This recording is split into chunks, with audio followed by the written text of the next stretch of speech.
Well, welcome everyone to the first Turf Tuesday of 2022. I'm Jim Brosnan, your host for this session, and excited to be back and continue the Turf Tuesday initiative that we launched during COVID. And it's been really fun to see this grow and develop and really change over the years of doing it. And 2022 is going to be a year of growth for Turf Tuesdays. We have an entirely kind of new set of topics.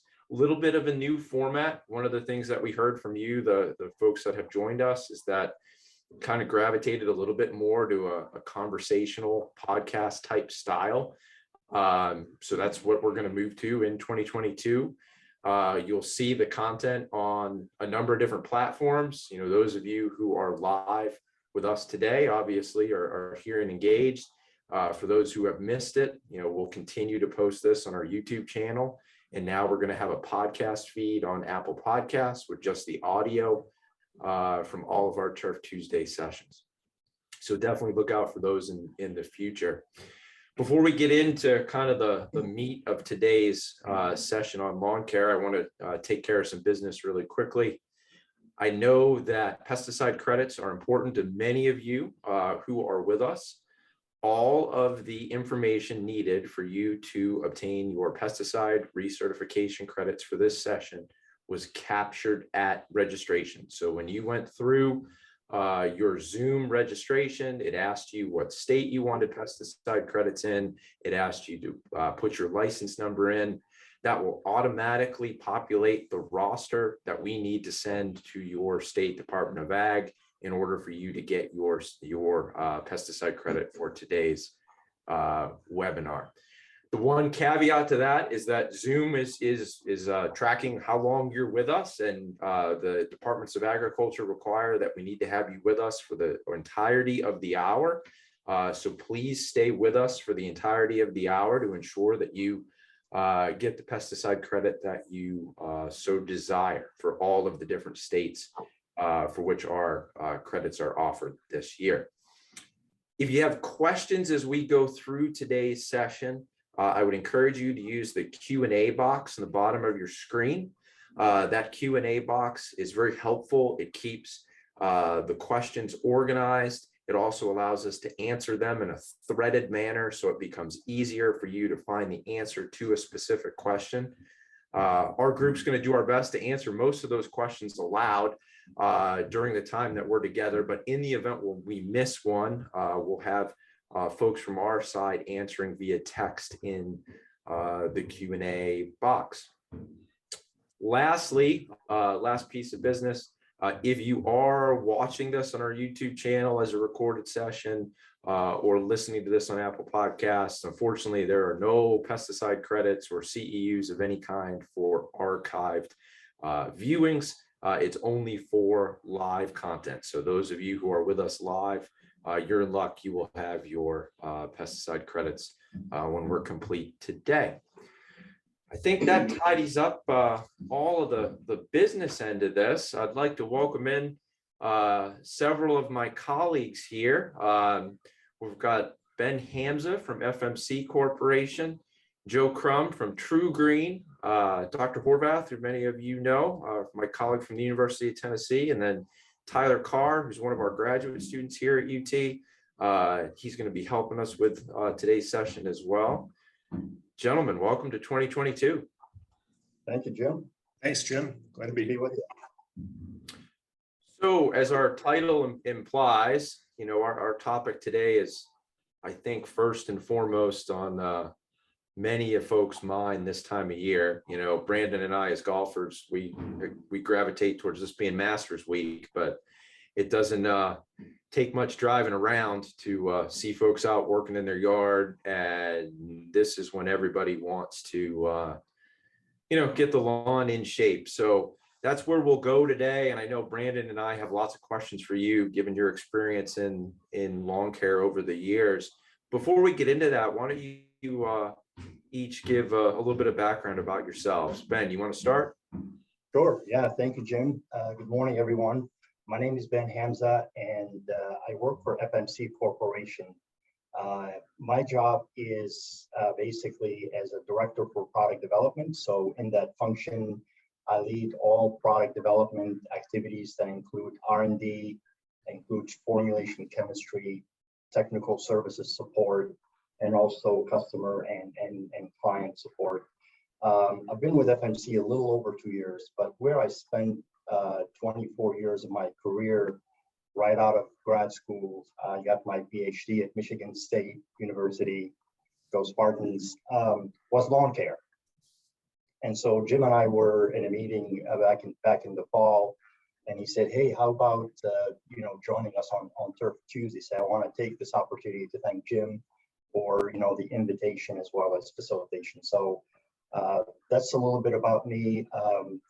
Going back to my TruGreen career, so I spent 3 years as a technician. So I'm someone that's out of grad school, was on a truck spraying lawns for a living. So I know that business quite well, and I've done it as a frontline employee, got into management, and then within a couple of years in management, an opportunity opened up for me to join the TruGreen R&D organization in Columbus, Ohio.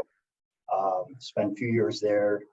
When the R&D organization was divested, I was offered the opportunity to move back to Michigan and be the region technical manager for the Michigan region, where my role was to support branch locations, similar to what my colleague Joe Krum in that role. And then at some point, 9 years after that, I was asked to lead the technical teams for TruGreen, which I've done until opportunity came to join FMC. So that's briefly the span of my career in lawn care. So Ben, is the next great herbicide on the board behind you? That's the basic, yeah, that's weed science 101. So oftentimes here as a scientist, we have colleagues in marketing, new colleagues come in, they ask about really lawn care agronomics. So I go, to the basics, annual life cycle of a weed, what's a weed, and how knowing the weeds and its life cycle determines how you manage it, etc. So that's what you see here. I was told not to erase this on the board because I have folks that when I'm not here, they would come in and reference, oh yeah, that's schematic on how a herbicide locks in to a specific site to deactivate an enzyme. So it was kind of very exciting for folks that are not technical, that are marketing or regulatory. So, Well, great. So it's going to be there for a while. Well, great. We found the FMC secret sauce reference material on the board behind us. So speaking of TruGreen, let's go to Joe. All right, thanks, Brandon. Good morning, everyone. Yeah, I've been with TruGreen 11 years, and what I do as region technical manager, Ben used to hold that position as well, is make sure our branches are using the right products at the right time of year at the right rates to deliver best results to customers, lawns, and landscapes. Primary responsibility there. Certainly others grew up getting started in the lawn care industry like so many of us on the call. My first job was mowing lawns, and then worked for a mom and pop lawn and garden business through my teens, went to Michigan State and University of Georgia, studying turfgrass management, worked on a lot of golf courses through the years. And then in after grad school at UGA, I conducted research for Georgia. And after that came to TruGreen in 2010. Awesome. Tyler, you want to give us a little introduction? Yeah, I'm Dr. Sorokin's PhD student. I'm focusing on zoysia grass establishment for putting greens, but I have a background in doing research for Kentucky bluegrass lawns, tall fescue lawns, water conservation. And I have interest in reducing inputs in water, fertilizer, pesticides, things like that for lawns, golf courses, and sports fields. And So Jim, you introduced yourself, so I'll just introduce myself really quickly. I'm Brandon Horvath, turf pathologist here at UT, and excited to be here helping co-host what I think will be a informative discussion. Yeah, and let's kind of just jump into the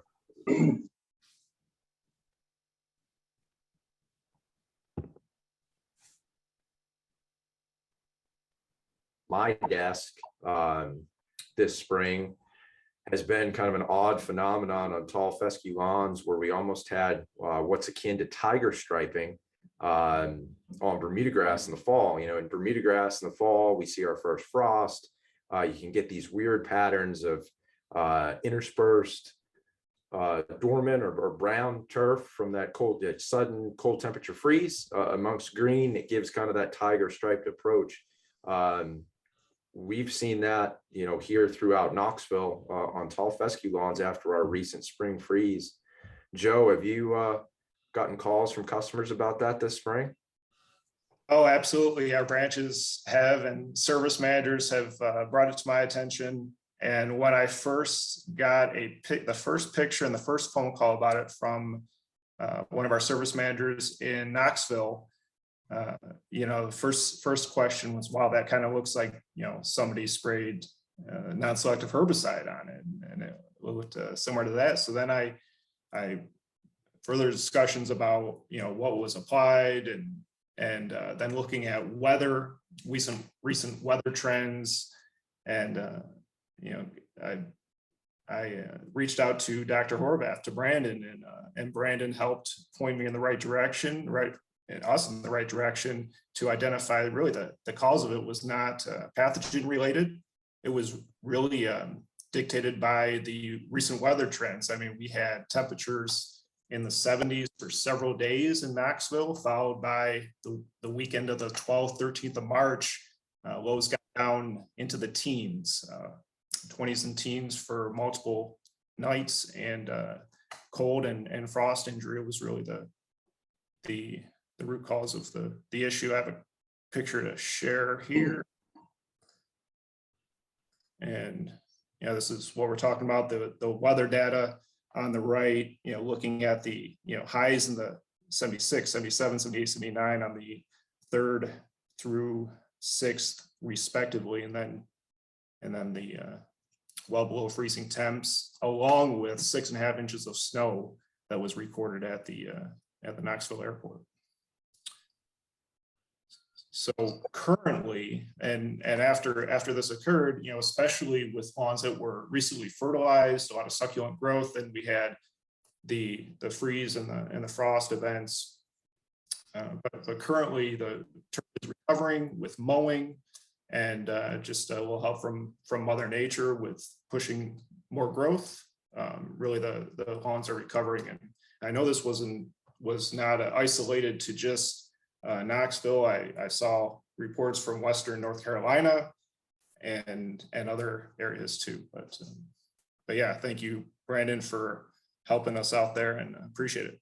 Well, you know, and it's funny because Tyler was the person that first texted me with a picture of one of our lawns here on campus in our gardens where there was significant damage similar to what you have in the picture there, that, you know, at first it was on overseeded ryegrass, and I've seen on baseball fields and things like that, especially under covers, we can get some rhizoctonia activity in the spring. And so we started talking about that a little bit and kind of going down that road. But then the more we looked at it, and that was, you know, and it also illustrates how difficult it is to diagnose something from a picture, right? Because at first, all I had to go on was what I saw in the picture. And then a few days after that, I was actually here on campus, went over to the lawn, looked at the turf, and that's where I started kind of thinking, wait a second, something isn't quite right, because you couldn't find any distinct lesions on the turf. You just saw kind of a browning from the tip down to the base of the plant, but there wasn't anything distinct that kind of hinted at a specific disease kind of causing damage. And then as widespread as it was hard to believe that it would be something that widespread being caused by a biological agent outside of something like Pythium or something like that that's known to move very rapidly. And so it was really hard to kind of wrap your head around it being anything biological. And that's where really started kind of going down the road of, essentially it was some direct cold temperature, frost and cold damage. In fact, one of the things that was interesting, and Tyler, you might speak to this, was there were a couple of spots on that lawn that actually looked like there were footprints going from one place to another, where somebody might have walked across the snow and trudged it down and brought that snow, compressed it into more ice, and then right on that succulent tissue, really causing some significant injury. Yeah, definitely. There were tracks that looked like somebody had walked out, kind of made a loop around. Yeah, and it was super interesting to see that. We saw it in that isolated location, and then the next day I was walking around my neighborhood and saw it everywhere.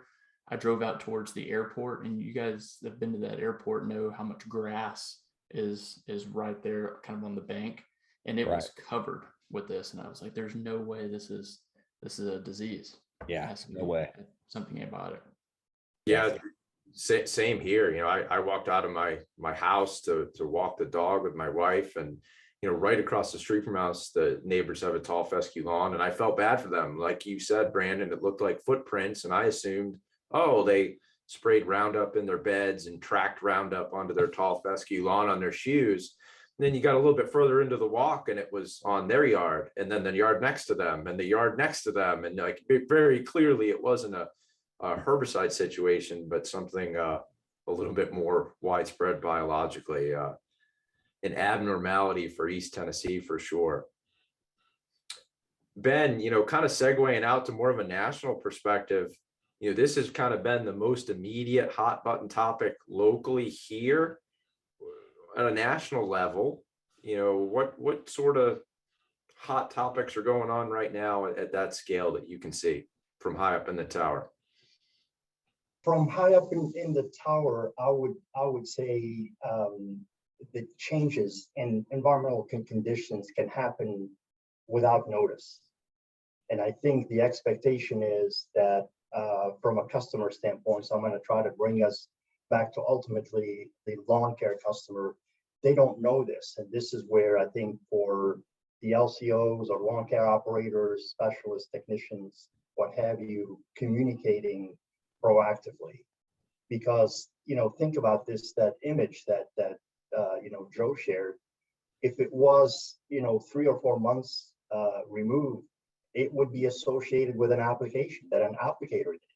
It would not be thought of as a environmental impact from low temperature, from freezing temperatures. So from a national perspective, having an understanding of how the environmental conditions impact turfgrass growth is, sorry guys,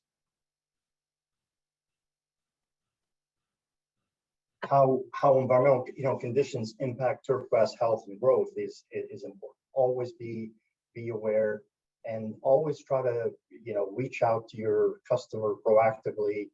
Find tools, find fact sheets, university fact sheets, extension bulletins to communicate, to show them, so they are educated. And the more you talk about it, the more you educate, the more you get ahead of what those impacts can do to the customer lawn and really to your business, because sometimes they don't believe you and they walk away. Well, and as we move forward now, one of the questions I had going in today for both of you is, coming through COVID now, that had to have affected the lawn care industry. And, from where you sit today, how do you think the lawn care industry from that customer expectation piece may be different today than it was in 2019? And I realize that's a tricky question to answer. That's probably pretty multifaceted, but. I think it's a great question, Jim. Here's why, and I'll let Joe weigh in. During COVID and during the shutdown, a lot of people were home. We have seen this in our business on the consumer side. that the business was great because people are not spending money, are not going to restaurants, are not traveling, are not doing anything. So there's a lot of disposable income that didn't go where it normally goes. So a lot of homeowners, because they're home, they spend more time going to Home Depot, Lowe's, Menards. If you have Menards in your, neck of the woods, etc., buying lawn care product and babying and taking care of their lawns, themselves. So they saw what they can do on their own. The expectation is heightened. That's one, Jim. The other one is because of the pressure and the inflation that we're seeing now, it became that expectation is even higher because they're saying, I used to put up with a few patches of crabgrass in the summer. I call you, you come back. I can't, because if you're not going to give me good service, I'm just going to save that $60 application or whatever. So the expectation is heightened on both fronts, meaning they saw what they can do themselves if they kept the service because they didn't have time and they want the professional, to do it. That expectations actually has increased. Joe, what are your thoughts on that? I mean, have you seen that within your work in the Tennessee kind of contingent of TruGreen? Yes, definitely. I would agree with Ben, with homeowners spending more time at home, working, maybe even out sitting in their lawn on their laptop working, looking down and see a newly emerging weed, and they wouldn't have seen that before COVID, and so expectations have increased, and certainly our as an industry as a whole, I think most if not all LCOs would agree, and service managers in our company can attest to that. Our technicians, everybody. So and the cameras are almost everybody has a camera now. So that is an additional factor that wasn't really around much before COVID. But yeah, COVID has increased expectations. So delivering superior services is has never been more important. So Joe, can you speak to what are the metrics? And this is just my curiosity more than anything. What are the metrics that you guys use that help you determine kind of what is the expectation level of the clientele? Is it requests for return trips for an issue, or what are the big metrics that you guys kind of keep track of to kind of know where expectation levels are heading and then try to meet them before they become an issue? Well, the one at the top of mind, typically every day for me is callbacks. The percent of callbacks we have or reservices, and comparing that to prior year, and are we above or below prior year for a particular location, and then seeing what the root cause may be that are leading to that, either improvement or increase in callbacks. So callbacks certainly. Also, customers take surveys, like with a lot of services, and Net Promoter Score is a metric that is also assessed and that we use to measure customer satisfaction. Gotcha. And then is there, could you also speak a little bit to one of the things that I think is interesting is in a lot of industries, especially as we've,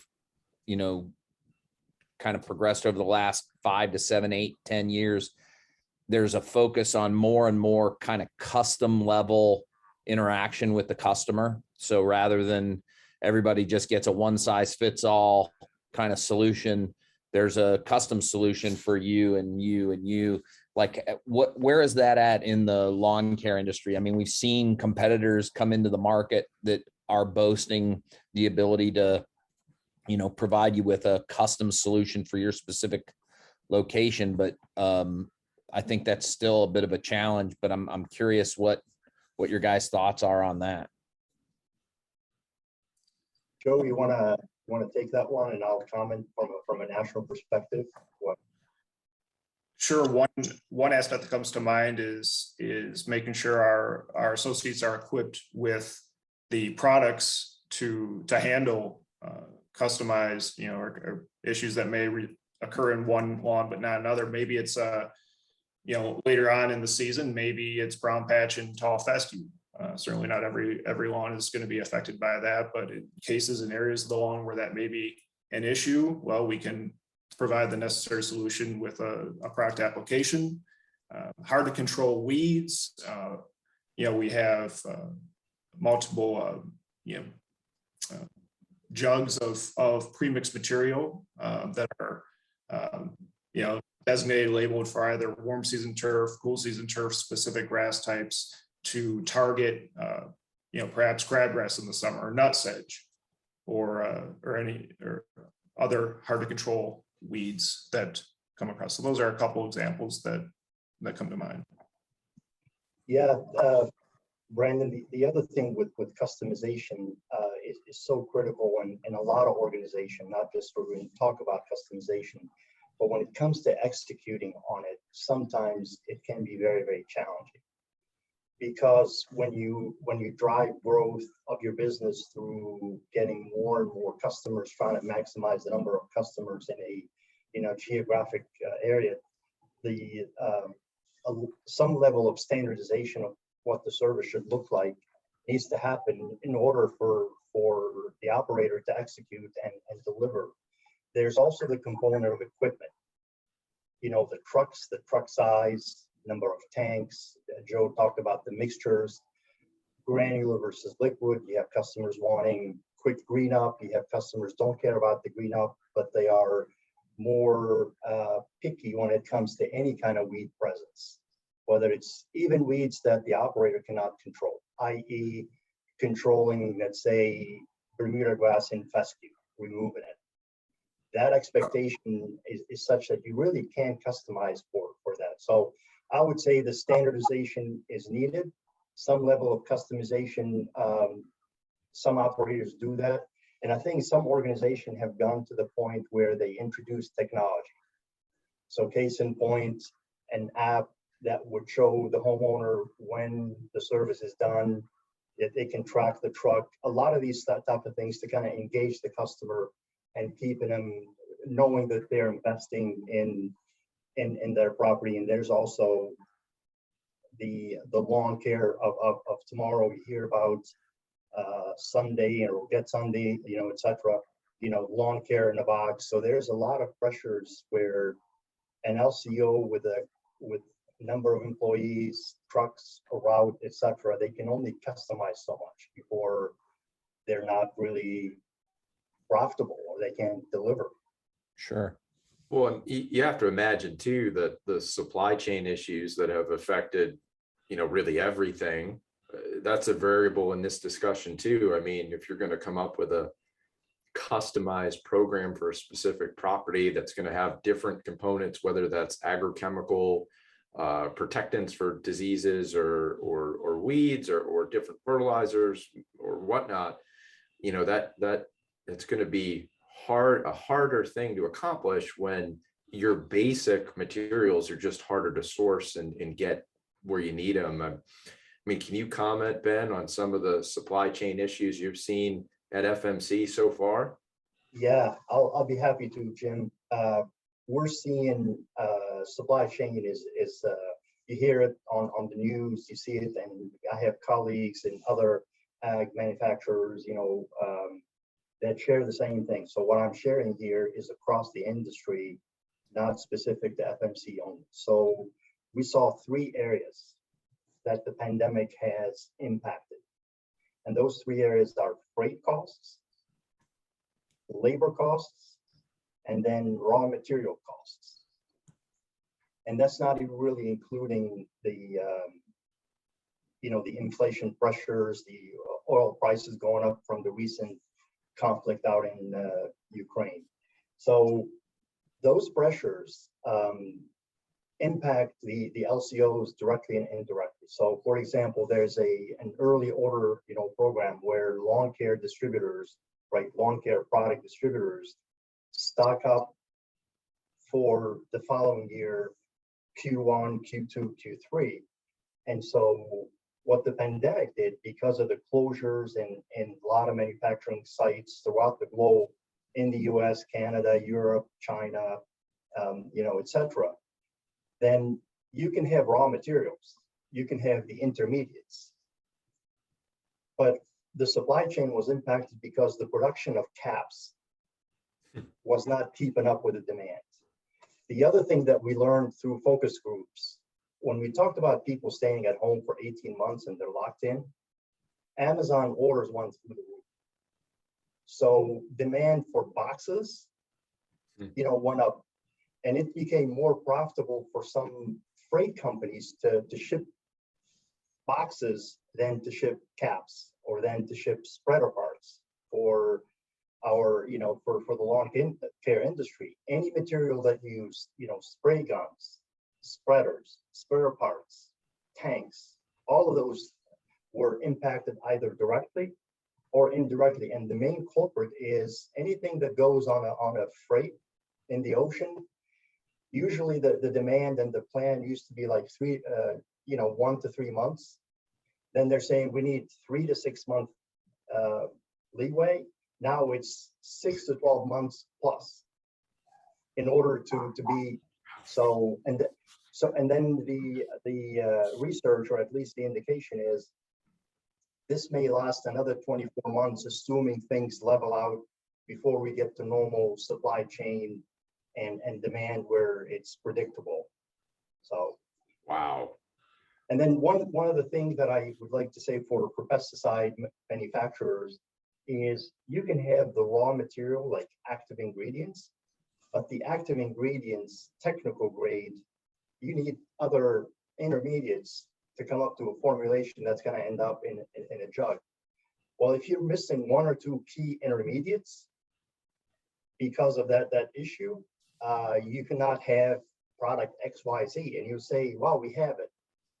But if you're missing the intermediates, if you're missing the jug to put it in, if you're missing the cap, so it's funny that you say that, Ben, because I was out at Ping World Headquarters in December, and we were talking about the supply chain disruptions, and they've experienced, golf manufacturers are experiencing the same kinds of issues that you guys are, and it was the same kind of thing. He was talking about how somebody might order a set of irons, 4 through pitching wedge. They've got everything but the 5-iron head. So you can't ship the set. You can build the entire set. You've got the shaft and grip to go in the 5-iron, but you don't have the 5-iron head. So you can't build the set. So now that person has to sit and wait, even though everything else is there. Or like you said, like a grip. They had, a low supply of grips. Well, you could build the whole set, but you can't put a grip on it. And so now you can't ship it. And so it's interesting that you say that, because that's a great point. You might have all the technical active ingredient that you want by the truckload, and yet you can't do anything because you don't have the cap or even the foil seal that goes on the jug, right? And so now you're totally, behind the 8 ball because it's a piece of foil that goes on to seal up the jug for shipping. Yeah, you're absolutely right. One more comment is relative to that. I talked about freight, anything that goes on a ship for shipping. Ag manufacturers, spend literally millions. I'm not going to tell you how much it impacted FMC, but it's in the millions where air freight. So here's the case to your point, Brandon, where, okay, we can ship it out of Rome in Denmark. And the plane, Delta, whatever it is, freight planes are ready. But if you're missing the cap, you can't ship anything. Right? Right. And then the other piece that I mentioned is the labor.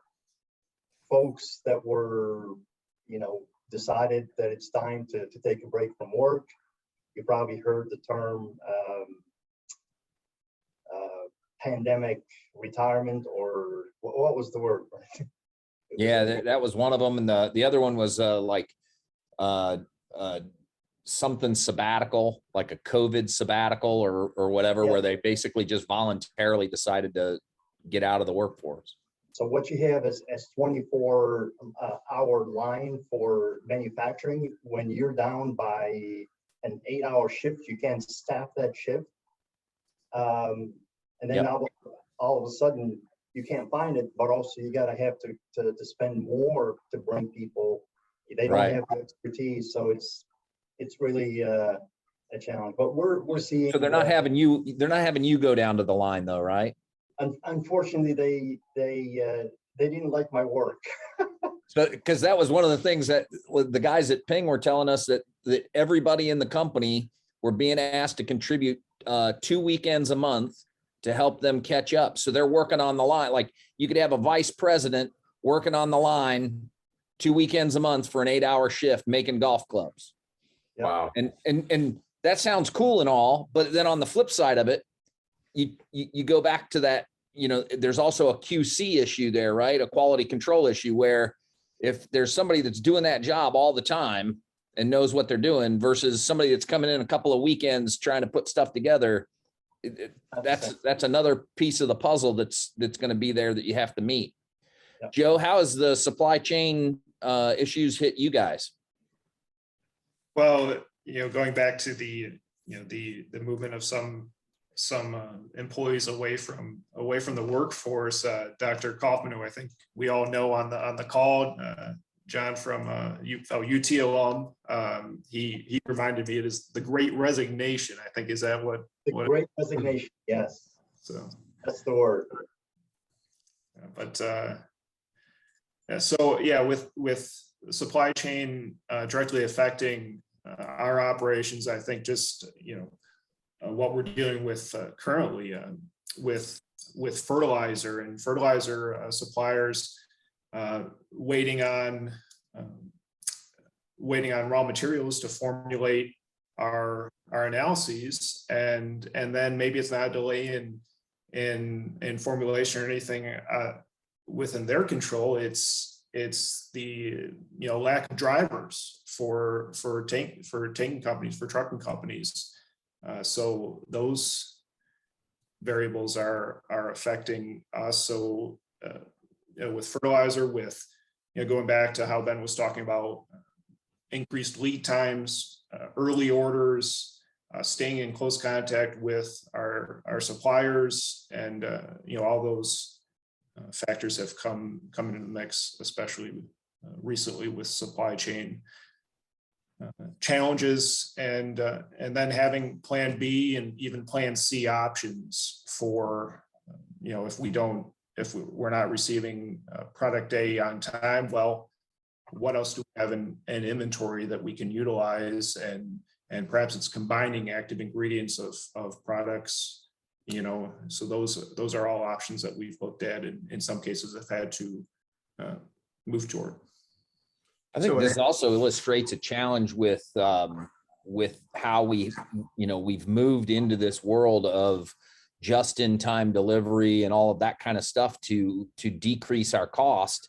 And in a situation like this, the end result of that is an increase in cost, because you're to Ben's point about truckers are deciding, well, we're going to ship this versus that.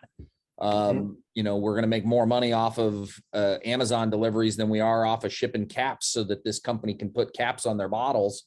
And all of a sudden you run into an issue where, maybe cost has to go up because you have to find a different supplier or whatever the case may be. And you run into this issue. And I know we had a question, and I think we've answered most of it, but one of the questions was like, what changes do you foresee in the industry due to the increase in cost of goods, and how is that going to be combated by the various folks in the industry? So Joe, what are you seeing in terms of the increased cost of goods to the company, and then what are you having to do to adjust for that or address that? Well, yeah, Brandon, I mean, the price is up on everything. Just in the grocery store yesterday, Tell me about it. Yeah, so it's affecting everybody, and directly with our operations, with fertilizer cost increases, certainly gas prices up significantly. So those are all impacting all of us, and so we have to budget for that. We have to revise, budgets and expectations, and look for other opportunities to offset those increased expenses. Ben? Yeah, I would foresee that those pressures will continue, but once they level off, it's going to lead to more competition, and that's good for the lawn care operators. But one of the things that's really critical, what the industry has learned, is that just in time that you mentioned is not a workable solution when you have supply chain challenges or where you have pandemics, because the cost of money to carry over inventory on the balance sheet was not tenable. So the idea is reduce inventory to have just in time, so it comes in, it goes out, and you're not paying for inventory. That calculus is changing, and I believe competition is always good. Ultimately, when you're competing for raw materials, for intermediates, for labor, it's just the market that's going to eventually create where the industry is going to go from essentially more companies coming into play. You'll see more and more consolidation in the space, and I think we have seen some of those consolidations over the last decade. So that is how companies cope. Sure. From those pressures. Yeah, and I think we'll definitely see that with, especially in the lawn care market, on the ground kind of thing, is, companies that are, like yours, Joe, that are larger and able to handle some financial uncertainty, and you have plans in place to manage, forecasts and things like that. You're going to be in a better position to compete than somebody that's just kind of, having to look at what's happening on a daily basis as they get ready to fill their truck up and drive down the road to handle, 150 accounts or something. That's going to be a much different, and we're going to see a lot of those folks go away because they won't be able to handle the increased costs in any kind of way that allows them to compete, right? Well, and Ben too, you talked about increased lead times, right? To get at the supply chain issue. Joe, is that something that TruGreen has had to take on right now, where, what was typical in terms of, forecasting out what you were going to need, whether it was going into a spring season for product or whatnot, and then maybe what does it look like now? Like, are you making forecasts for spring 2023 right now, just from a sourcing standpoint? I believe our sourcing department is for 2023.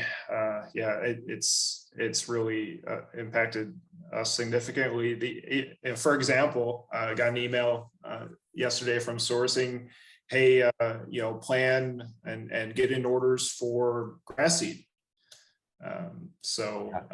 For the fall, and that's certainly earlier than I can remember getting any orders in. So, but yeah, even fertilizer in some cases, our suppliers who do a good job of letting us know if we do need to plan for longer lead times. Yeah, sometimes in some examples there have been examples of increased lead times for even fertilizer orders, granular fertilizer plus pre-emergent combination products. We put in the majority of our orders well ahead of time, so those were all based on communications from our suppliers, from sourcing department, and working together with them. And we've got a question here that kind of relates to that. Do you foresee, but this is to both of you, Joe and Ben, do you foresee that maybe the industry shifts more towards controlled release fertilizer or to liquid fertilizer, or lower input rates as these challenges with fertilizer sourcing continue? I'll go, Joe, if that's okay with you. So the answer is, Jim, absolutely, yes. So one of the things with the advancement in the fertilizer technology, and I'm very familiar with it, with the technology, is such that lawn care operators have now products that release nitrogen over 60 days, 90 days, 120 days, 180 days. So think about this. If they have customers that are prepaid or have paid for the year, you could afford to go out at a specific rate of a combination of, blend of fertilizer that gives you that, nutrition throughout the year, right, for cool season or warm season, depending upon how you would apply it. The downside to that is you're putting out upfront. So if the customer leaves and requests their money back, you're out of that. So this is really kind of critical. But what it does, here's what it does. What it does is it frees up your labor to spend the rest of the year, the season, if you will, growing season, managing weeds and insects. That's it. The idea for every stop, you have to pull a spreader or you have to pull the hose and spray that half a pound, 3/4 of a pound AI, nitrogen. Your fertility is done. And then you focus on what's important to the customer, which is weed control, which is a great advantage. And then let nature, feed the turf through, these are obviously advanced technologies. But if I were, and I'm being recorded, if I were to have my own company, that's the model that I would take. Because you spread, you do your round 1 or round 2 fertility, put the spreaders away, then you focus on weed control. You can be more efficient. The employees like it when they don't have to push that spreader and that big St. Augustine or tall fescue lawns in Knoxville in the middle of the summer. It's not fun. So. And I've got a quick question. This is Tom Samples, and boy, I'm really enjoying this discussion. I'm wondering how much flexibility there is at the grassroots level when you're talking about corporate, and then you just said, well, if I had the company, what do you think is going to change as a result of some of these supply chain issues? And how do you think there will be more flexibility built in at where the rubber meets the road level? There should be. I think for private owners, they can create that flexibilities themselves. But what I see the challenge, Tom, is the consumer. The consumer, the industry has taught the consumer that you come out 5 or 6 times a year, 7 times a year, and this is what you do every time. If you show up and you fertilize once, they don't see that spreader. Yeah. In round 2, round 3, round 4, they'll say, am I paying you like $60 for just pulling a backpack and walking around and taking off? So there should be, Tom, some consumer education to reset the the expectation on the lawn care of the future with advanced technologies. And the other thing is, as a scientist, I truly believe in nitrogen use efficiency, because think about some of those all mineral type applications at 3/4 of a pound, how much of that nitrogen is actually utilized by the turfgrass. So I see it both from efficiency and also nitrogen use efficiency, and really doing the right thing for the environment as well. Joe, what are you seeing on the ground in terms of those kinds of thoughts? Well, one of the projects that my colleagues and I were asked to take on last fall was really what was called a program of the future, where we're headed with optimizing our agronomic programs as we look ahead. And one of the primary components of that program of the future was utilizing more extended release fertilizers.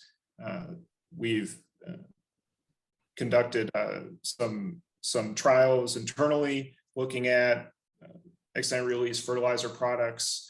And in my region, the region that I support specifically, currently we haven't transitioned to a large scale toward that, but that's certainly being considered for the future. Yeah, it seems to me that there's an education piece on both sides of the equation that has to take place, right? Like, because that was one of the questions I was going to ask both of you as well, is so, on the customer education side, like that conversation has to take place, that that they should be able to see the results that are happening and know that, okay, we did something that's resulted in this, but you have to explain what that something was that you did, right? Because like we all have the stories of one of our friends or ourselves where we did something that we know how to do because of our expertise in the industry to our lawn or to our friend's lawn or whatever. And then all of their neighbors are like, what did you do? Because they can tell something's different, but they don't know what it is. And then there's also the other side of the coin where we have to educate the technician and the operator about what it is that they need to be on the lookout for if we're going to deliver a more, whatever you want to call it, a futuristic or customized or targeted approach. They're going to need the education on their end to be able to know what they're looking at, because we also all have those stories too, of where the guy comes to the door and it's like, oh, really? You want to tell me about my yard? Yeah, let's go out and take a little walk. We'll see what you know. And so I think that's another piece of the puzzle that needs to be addressed, is making sure that the technicians have the education they need to be able to, represent our industry accurately to the clientele, right? Yeah. Brandon, here's another thought. So national landscape companies. So these are not, TruGreen. So landscape companies, they do the mowing, the trimming, and national. There are some companies that are bigger in size than, TruGreen. They've moved to that model already. And it's a testament not only to the fertilizer technology, but also to the labor pressures. So that labor that they have is saved for mowing, edging, pruning, doing the flower, change outs. The detail work. The detail work. So they get their fertility, their pre-immersion, single app fertility pre-immersion. And so this is really a true testament to that technology has viability in not only the commercial landscape space, but also in the LCO space as well. Joe talked about that experiment. I conducted that experiment when I was with TruGreen 2 years in a row. I did the applications myself on my own lawn, and my neighbor is a TruGreen customer. And the branch location, the managers know, weed control only. And at the end of the day, I had like side by side. I come out of my house every day. The lawn quality did not change between the two. You can't tell which one got 6 application of fertilizer in Michigan versus one that got 1 in the spring, 1 in the fall. So I think to Tom's point, it's just a matter of folks making decisions and planning, accordingly and educating. Well, and I think one of the things that's kind of been implied but not stated today maybe is that the rounds nature of the business isn't going to go away, right? It's still going to be structured that the individual that comes to your property is going to be there on a set cycle. It's just that fertilizer technology may allow them to do some different things on that set cycle than what they've done in the past. And one of the things I think for those that are listening that might not be with a larger scale company like a TruGreen, that is a takeaway from today, is that communicating what you're doing when you're there on the property to the homeowner is of the utmost importance now, when you have expectations that are higher, not only from the homeowner that may have been home for a while and just is looking at their lawn more, but also now where they're spending their money is maybe a little bit more critiqued than it has been in the past due to the cost of goods and services. Anything that you can do to communicate to that person why you were there and what you did is going to help. I mean, I think the days of putting the yellow or white placard on the post in the yard to say that you were there and then driving off are probably over. Sure. Any last thoughts before we wrap up? We've got 5 minutes left in our time together. Joe, did you have any comment about the education piece on the technician or operator side? Well, yeah, and when it comes to labor and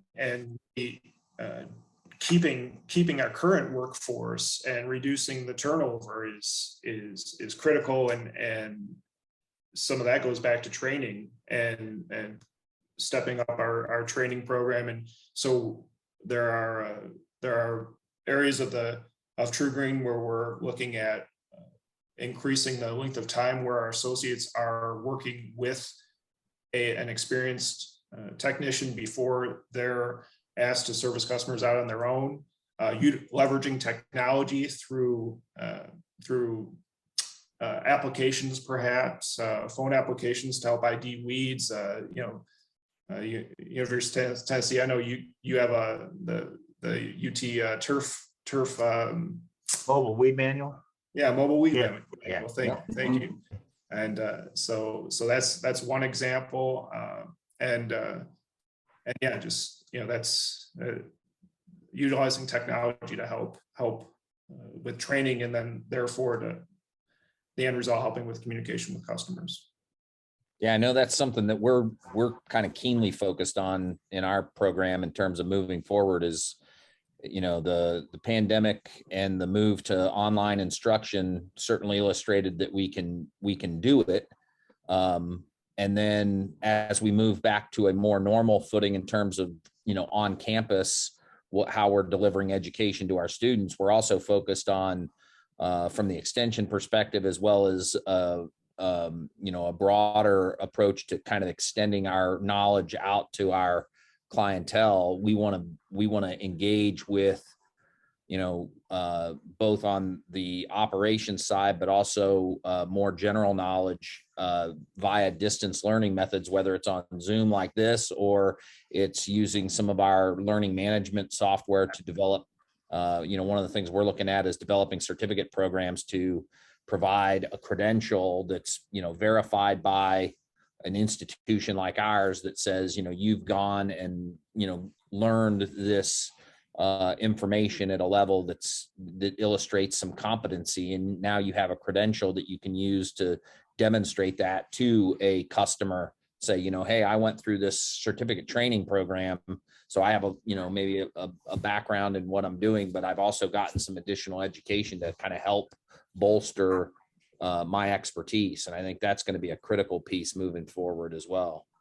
Well, and the driving force behind that from the jump has been lawn care. I mean, that was our kind of first request, was from lawn care operators in the state through extension to develop something for the individuals working in that industry in Tennessee. So we'll that's going to be our jumping off point. Let me, before I forget, let me share my screen. For those of you who are with us that are looking for credits from the Golf Course Superintendents Association of America, this is your code for Golf Course Superintendents Association credits only. This has nothing to do with pesticide. There's been some confusion about that in previous episodes. This is only for golf course superintendents that want credentials from the Golf Course Superintendents Association of America. You want to make sure that you log this event approval code that you see here, 999-241-46-31958, and make sure that you list today as the event date. If you are watching this in an archived manner, today is April 5th, 2022. So log that as your event date for Golf Course Superintendent's credits, whether you're watching this on YouTube, listening to this on Apple Podcasts, or somewhere else.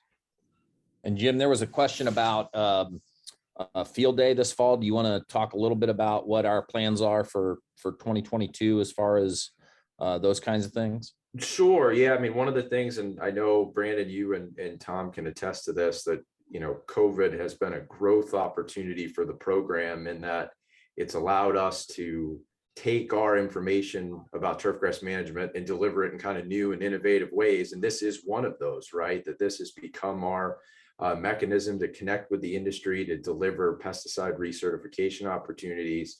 And that's kind of opened the door for different in-person education events now that we can do those things again. And we're working on one right now for a certain segment of the industry, mainly in the service component, whether that's on the distributor service side or the sales service side, to provide some education to individuals that may either be newly hired into those areas of our industry, or have worked in those segments for a long time and haven't really had educational events specific to them. You know, you think about traditional field days. If you're a distributor or a sales rep and you're at a traditional university field day, you have customer commitments that are going to come first and foremost beyond the education. And, you know, our hope is to develop something to kind of bridge that gap and actually provide tailored education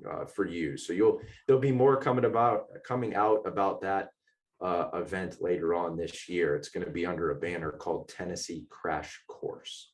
But that's I just say, you know, to those, you know, if you're interested in learning more about what we're doing on, you know, on our research plots or whatever, there's always opportunities to reach out to us and contact us. We host, you know, visitors from one to small groups of people all the time. And where we can do it, we're happy to have you come out and see what we have going on and spend some time, you know, looking at things. So anytime that there's an opportunity for you to be in the area that you'd like to learn more or see more, you know, if you reach out to one of us and make contact, then we can, you know, hopefully arrange something to do that. Cause we love being able to showcase what it is we're doing. And if there's a desire to do that, we're happy to be able to accommodate you for those opportunities. So keep that in mind as well. Yeah, here, wholeheartedly. I think let's leave it there for now. It's 12:32. Let everybody get off to their lunch hour. But thank you for listening, and we will see everybody next month for the